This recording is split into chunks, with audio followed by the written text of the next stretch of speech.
Let's see. Oh, it's here at 9/12/01. Here it is. It was just after dawn in Woody Creek, Colorado, when the first plane hit the World Trade Center in New York City on Tuesday morning. And as usual, I was writing about sports. But not for long. Football suddenly seemed irrelevant compared to the scenes of destruction and utter devastation coming out of New York on TV. Do you think that the event completely transformed the way in which Americans see themselves and their own vulnerability? No, the event by itself would not have done that.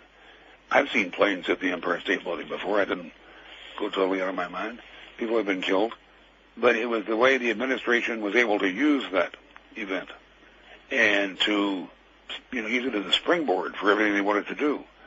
Now, that might tell you something. I remember when I was writing that column, you sort of wonder when something like that happens, well, who stands to benefit? Fake murder. Who had the opportunity and the motive? You just kind of look at these basic things. In terms of just a programmatic, mean, greedy, tunnel-visioned looter, these people make Nixon look like a statesman. I somehow knew it was real. I don't know why I've seen enough real life. What is that noise? In my fogged condition, All right, well, what the hell? I saw that the U.S. government was going to benefit, and the White House people, the Republican administration, to take the mind of the public off of the crashing economy.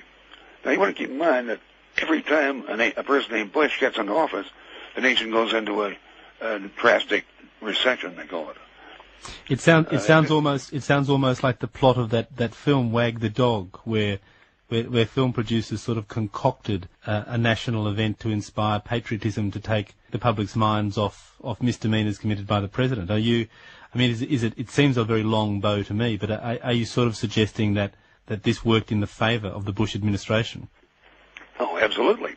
Absolutely. And it's, I spent enough time on the inside of, the White House, and I've been in, campaigns, and I've known enough of the people who do these things, think this way, to know that the public version of the news of an event is never really what happened. And these people, I think, are willing to take that even further, so that I don't assume that I know the truth about what went on that day. And, I just look around and looking for, who had the motive, who had the opportunity, who had the equipment, who had the will. Yeah, these people were looting the treasury, and they knew the economy was going to a spiral downward. From this distance, though, it does seem extraordinarily conspiratorial that you could sit there and see the hand of the U.S. government in this attack, rather than seeing international terrorists bent on somehow hurting America and the American people. What sort of reaction did your views get among your peers or amongst other journalists?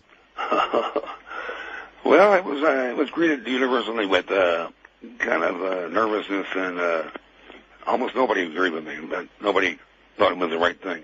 Just to answer your question, no, it was about 99-1. Does that mean, Hunter S. Thompson, that in a way it's hard for you to appear credible within the US media, because people would say, oh, look, that's just another conspiracy theory from a drug-addled gonzo journalist like Hunter S. Thompson? Yeah, that's a problem. I'm not sure if it's my problem or other people's or theirs.